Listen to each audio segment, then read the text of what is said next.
कुत्रा चावून जखम झाल्यावर काही लोक त्या जखमेवर मिरची किंवा हळद लावून ती जखम बरी करण्याचा प्रयत्न करतात, पण ते अतिशय चुकीचं आहे. जर तुम्हाला कुत्रा चावला असेल आणि जखम झालेली असेल तर त्या ठिकाणी सायंटिफिक पद्धतीने काही गोष्टी जर फॉलो केल्या तर ती जखम बरी होण्यास मदत होत असते किंवा रेबीज या आजारापासून प्रतिबंध होत असतो. म्हणून हा पूर्ण व्हिडिओ बघा, जेणेकरून तुम्हाला कुत्रा चावून झालेल्या जखमेवर काय प्रथमोपचार करण्याची गरज आहे किंवा रेबीज या आजाराला प्रतिबंध कसा आपण करू शकतो याच्या संदर्भात सविस्तर आणि ऑथेंटिक माहिती मिळेल. नमस्कार, मी Vikas Rathod, post graduate nursing officer, specialisation medical surgical nursing and super specialisation cardiovascular and thoracic nursing.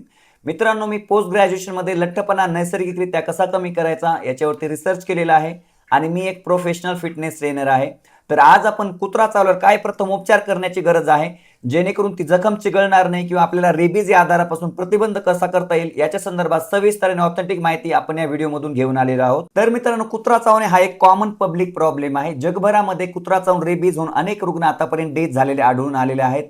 तर आपल्याला कुत्रा चावलेला असेल तर आपल्याला फिजिकल इंजुरी होऊ शकते आणि त्या ठिकाणी जखम होऊन इन्फेक्शन होऊ शकतं, सेप्सिस होऊ शकतं आणि आपल्याला रेबीज आजार होऊ शकतो. म्हणून जर आपल्याला कुत्रा चावल्यावर व्यवस्थित प्रथमोपचार जर आपण केले तर एखाद्या रुग्णाचा किंवा व्यक्तीचा जीव वाचू शकतो किंवा रेबीज या आजारापासून आपण प्रतिबंध करू शकतो.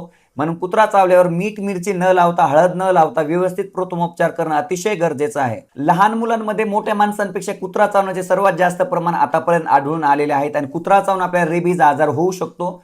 मोस्ट ऑफ डोमेस्टिक किंवा पाळीव कुत्रे जे आहेत त्या कुत्र्यांपासून आपल्याला डॉग बाईट होऊ शकते किंवा ते कुत्रे आपल्याला जास्त चावू शकतात. म्हणून त्या कुत्र्यांना ओळखणं किंवा त्यांची प्रॉपर ट्रीटमेंट करणं किंवा अँटी रेबीज व्हॅक्सिन त्या कुत्र्यांना देणं अतिशय गरजेचं आहे. विकसनशील देशामध्ये रेबीज हा एक गंभीर आरोग्य समस्या आहे. म्हणून रेबीज आजार होऊ नये म्हणून आपण कुत्रा चावल्यावर प्रॉपर आपण फर्स्ट एड किंवा प्रथमोपचार करणं अतिशय गरजेचं आहे किंवा आपण अँटी रेबीज व्हॅक्सिन घेणे गरजेचं आहे किंवा डॉक्टरांच्या सल्ल्याने कुत्रा चावल्यावर व्यवस्थित व्हॅक्सिनेशन करणं गरजेचं आहे, जेणेकरून आपल्याला रेबीज आजार होणार नाही किंवा आपली मृत्यू होणार नाही. म्हणून आपण अशा प्रकारची काळजी घेणे अतिशय आवश्यक आहे. तर मित्रांनो, आता आपण पाहूयात कुत्रा चावण्याचे काय काय कारणीभूत घटक असू शकतात किंवा कुठल्या कारणामुळे कुत्रे आपल्याला चावू शकतात. जेव्हा आपल्या घरातील लहान मुले कुत्र्यांसोबत खेळत असतात किंवा कुत्र्यांना फीड करत असतात किंवा त्यांना चिडवत असतात तेव्हा कुत्रे त्यांना चावण्याचा जास्त धोका असतो.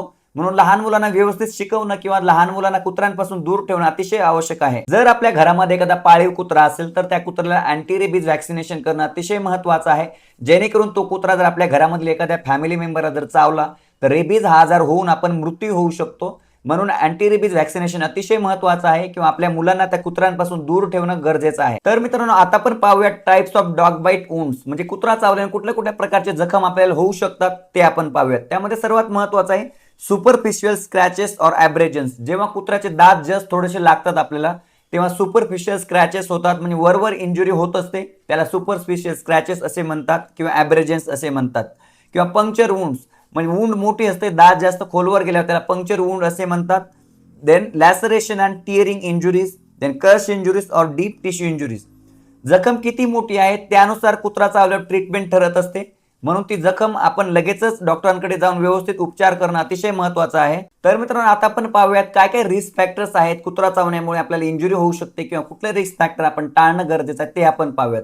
जर लहान मुलगा कुत्र्यांसोबत खेळत असेल आणि त्याला कोणी पण सुपरवाइज करत नसेल, आई वडील आजी आजोबा त्या कुत्र्याजवळ नसेल किंवा बाळासोबत खेळत नसेल तर तो कुत्रा त्या बाळाला चावण्याची जास्त शक्यता असते. म्हणून एकट्या बाळाला त्या कुत्र्यासोबत खेळू देऊ नये किंवा त्या कुत्र्याला दूर ठेवणं किंवा बाळाला आपल्या जवळ ठेवणं अतिशय महत्त्वाचं आहे, जेणेकरून कुत्रा चावून रेबीज आजार होऊन त्या बाळाचा मृत्यू होऊ शकतो किंवा काही कॉम्प्लिकेशन होऊ शकतात. म्हणून अशा प्रकारची काळजी घेणं अतिशय महत्त्वाचं आहे. जर आपल्या घरातील लहान मुले भटकणाऱ्या कुत्र्यांसोबत जर खेळण्याचा प्रयत्न करत असतील, त्यांना फीड करण्याचा प्रयत्न करत असतील तर ती कुत्री आपल्या लहान मुलांना चावा घेण्याची जास्त शक्यता असते. म्हणून अशा भटकणाऱ्या कुत्र्यांपासून आपल्या लहान मुलांना दूर ठेवणं किंवा त्यांना सुपरवाइज करणं अतिशय महत्त्वाचं आहे, जेणेकरून ते कुत्रे चावून त्यांना रेबीज आजार होऊ शकतो. अल्कोहोल कन्झम्पशन केलेल्या व्यक्तीला भटक्या कुत्र्यांपासून चावा घेण्याची जास्त शक्यता असते. म्हणून अल्कोहोल पिलेल्या व्यक्तीने त्या कुत्र्यांपासून दूर राहणं किंवा त्या कुत्र्यांना दूर ठेवणं अतिशय महत्त्वाचं आहे. तर मित्रांनो, आता आपण पाहूयात कुत्रा चावून जखम झाल्यावर काय प्रथमोपचार करण्याची गरज आहे, जेणेकरून रेबीज या आजाराला आपण प्रतिबंध करू शकतो किंवा काही कॉम्प्लिकेशन होण्यापासून आपण टाळू शकतो. तर मित्रांनो, जेव्हा आपल्याला कुत्रा चावून एखादी जखम होत असते ती जखम साबण पाण्याने 15 मिनिटांपर्यंत वॉश करणं अतिशय महत्त्वाचं आहे.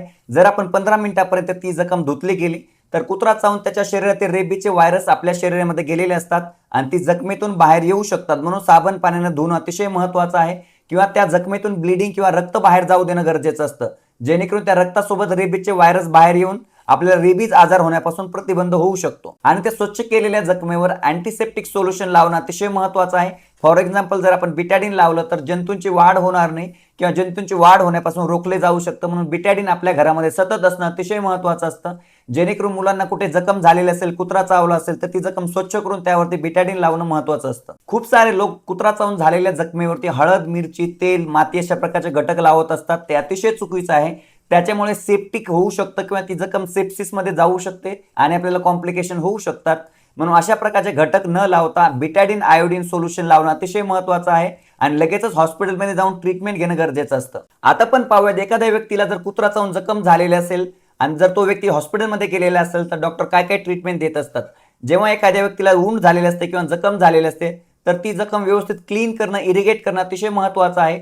जर त्या जखमेमध्ये एखादे डेड टिश्यू असतील किंवा मृत टिश्यू असेल तर ते टिश्यू डॉक्टर्स बाहेर काढण्याचा प्रयत्न करत असतात आणि जर सुचरिंग किंवा टाके घालण्याची गरज असेल तर डॉक्टर टाके घालतात. पण त्यावेळेस टाईट बँडेजिंग करणं टाळणं अतिशय महत्वाचं आहे. जर आपण टाईट बँडेजिंग केलं तर पेशंटला त्रास होऊ शकतो किंवा कॉम्प्लिकेशन मध्ये तो पेशंट जाऊ शकतो.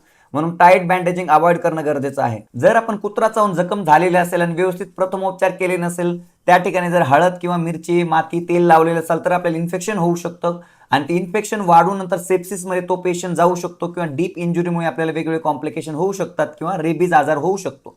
म्हणून डॉक्टरांच्या आदेशाने व्यवस्थित ट्रीटमेंट घेणं किंवा अँटीबायोटिक थेरपी घेणं अतिशय महत्वाचं आहे किंवा अँटी रेबीज व्हॅक्सिनेशन करणं महत्वाचं असतं. जर आपल्या कुत्रा चावून जखम झालेली असेल आणि आपण जर व्यवस्थित उपचार केलेले नसेल, अँटी रेबीज व्हॅक्सिनेशन केलेले नसेल तर आपल्याला रेबीज आजार होऊ शकतो. तर मित्रांनो, आता आपण रेबीज आजार कसा होतो, त्याचे काय काय कारणीभूत घटक आहेत, त्याचे चिन्ह, लक्षणे, उपचार आणि प्रतिबंधात्मक उपाय अशी महत्वाची माहिती आपण या व्हिडिओमधून बघणार आहोत. रेबीज हा एक व्हायरल इन्फेक्शन आहे. जेव्हा आपल्याला कुत्रा चावतो तेव्हा त्याच्या लाळेमधून किंवा दातामधून आपल्या शरीरामध्ये रेबीजचे व्हायरस जातात आणि आपल्याला रेबीज आजार होऊ शकतो.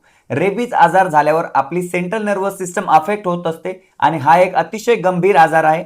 म्हणून आपण कुत्रा चावल्यावर लगेच अँटी रेबीज व्हॅक्सिनेशन घेणं अतिशय महत्वाचं आहे. तर मित्रांनो, जागतिक आरोग्य संघटनेने कुत्रा चावून जखम झाल्यावर वेगवेगळे कॅटेगरीज ठरवलेले आहेत. त्या कुठल्या कॅटेगरीनुसार काय ट्रीटमेंटची गरज आहे ते त्यांनी सांगितलेलं आहे. त्यामध्ये category number 1 touching or feeding animals. जेव्हा एखादा कुत्रा आपल्याला टच करतो तेव्हा कुठल्याही ट्रीटमेंटची गरज नसते. किंवा कॅटेगरी 2 मध्ये आहे मायनस स्क्रॅचेस. जेव्हा कुत्रा चावून आपल्याला मायनस स्क्रॅचेस होतात किंवा ॲब्रेजन्स होतात तेव्हा व्हॅक्सिनेशन करणं अतिशय महत्वाचं आहे. अँटी रेबीज व्हॅक्सिनेशन करणं आपल्याला महत्वाचं असतं, जेणेकरून रेबीज आजार आपल्याला होणार नाही किंवा जर झाला तर त्याची तीव्रता कमी असेल. म्हणून अँटी रेबीज व्हॅक्सिनेशन अतिशय महत्वाचं आहे. देन आता आपण पाहूयात कॅटेगरी नंबर 3. जेव्हा कुत्रा चावून त्याचा सलाइवा किंवा लाळ आपल्या शरीरामध्ये जाते तेव्हा व्हॅक्सिनेशन करणं गरजेचं असतं. त्यासोबतच रेबीज इम्युनोग्लोब्युलिन देणं अतिशय महत्वाचं आहे, जेणेकरून रेबीज आजार होण्यापासून आपण प्रतिबंध करू शकतो किंवा तो टाळू शकतो. आता आपण पाहूयात पोस्ट एक्सपोजर प्रोफिलॅक्सिस काय काय देणं गरजेचं आहे, जेणेकरून रेबीज आजार होणार नाही किंवा रेबीज आजार जर झालेला असेल तर त्याची तीव्रता कमी होईल.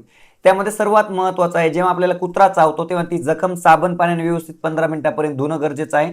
त्यानंतर अँटी रेबीज व्हॅक्सिनेशन शेड्यूल प्रमाणे घेणं गरजेचं आहे, जेणेकरून आपल्याला रेबीज आजार होणार नाही किंवा त्याची तीव्रता कमी होईल. म्हणून ह्या गोष्टी अतिशय महत्त्वाच्या असतात. जर आपल्याला सिव्हिअर एक्सपोजर झालेलं असेल किंवा खोल वुंड जर असेल, मोठी जखम झालेली असेल तर रेबीज इम्युनोग्लोब्युलिन घेणं अतिशय महत्त्वाचं आहे. त्यासोबतच टिटॅनस टॉक्साइड इंजेक्शन घेणं अतिशय महत्त्वाचं आहे, जेणेकरून धनुर्वात आजारापासून आपण प्रतिबंध करू शकतो. जर एखाद्या अनोळखी फिरस्ती कुत्र्याने जर आपल्याला मानेवर, चेहऱ्यावर किंवा हातावरती चावा घेतलेला असेल, खूप खोलवर वुंड असेल किंवा डीप इंजुरी झालेली असेल किंवा ब्लिडिंग होत असेल आणि जर आपल्याला स्वेलिंग असेल, सूज असेल, वेदना होत असेल, अशा प्रकारची जर चिन्ह लक्षण जर आपल्याला दिसत असेल तर लगेचच डॉक्टरांकडे जाऊन प्रॉपर उपचार घेणं अतिशय महत्त्वाचं आहे, जेणेकरून रेबीज या आजाराला आपण कंट्रोल किंवा प्रतिबंध करू शकतो. तर मित्रांनो, आता आपण पाहूयात रेबीज या आजाराला आपण कसा प्रतिबंध करू शकतो किंवा रेबीज या आजाराचा आपण कसं कंट्रोल करू शकतो किंवा टाळू शकतो. त्यामध्ये सर्वात महत्त्वाचं आहे, जेव्हा आपली घरात लहान मुले असतात किंवा आपल्या घरात एखादा पाळीव कुत्रा असेल तर त्या पाळीव कुत्र्याला प्रॉपर अँटी रेबीज व्हॅक्सिनेशन करणं गरजेचं आहे किंवा कुत्र्यासोबत खेळू नये किंवा बाहेरच्या कुत्र्यांना आपण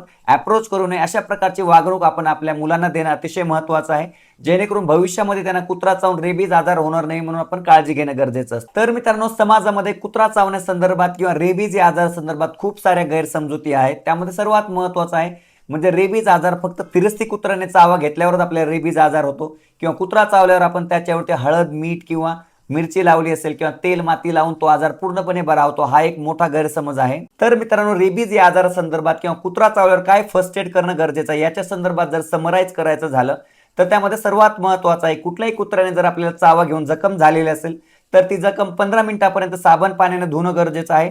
त्या जखमेतून रक्त बाहेर जाऊ देणं गरजेचं आहे, जेणेकरून कुत्र्याच्या तोंडातून किंवा कुत्र्याच्या लाळेमधून रेबीज नावाचे व्हायरस आपल्या शरीरामध्ये जाऊन आपल्याला रेबीज आजार होऊ शकतो. त्यासाठी लगेचच डॉक्टरांकडे जाऊन अँटी रेबीज व्हॅक्सिनेशन करणं अतिशय गरजेचं आहे आणि याच्या संदर्भात लोकांमध्ये माहिती किंवा जनजागृती निर्माण करणं अतिशय महत्त्वाचं आहे. तर मित्रांनो, कुठल्याही कुत्र्याने जर आपल्याला चावा घेतलेला असेल तर लगेचच हॉस्पिटलमध्ये जाऊन अँटी रेबीज व्हॅक्सिनेशन करणं अत्यंत महत्त्वाचं आहे. त्यामध्ये 5 अँटी रेबीज व्हॅक्सिनेशनचे डोसेस गरजेचे असतात. जेव्हा आपल्याला कुत्रा चावतो त्या दिवसाला 0 म्हणजे 0 दिवस समजून त्या दिवशी आपण डोस घेणं गरजेचं आहे. त्यानंतर 0, 3, 7, 14 आणि 28 डेज अशा प्रमाणे जर आपण 5 अँटी रेबीज व्हॅक्सिनेशनचे जर डोस घेतले तर आपण रेबीज या आजाराला प्रतिबंध करू शकतो किंवा रेबीज झालेल्या रुग्णांचं ते आजार आपण कंट्रोल करू शकतो. तर मित्रांनो, अशाच विविध आजारांबद्दल माहिती जाणून घेण्यासाठी आमच्या घे उंच भरारी या मराठमोळ्या युट्यूब चॅनलला सबस्क्राईब करा आणि जर तुम्हाला हा व्हिडिओ आवडलेला असेल तर लाईक, शेअर आणि कमेंट करायला विसरू नका. धन्यवाद.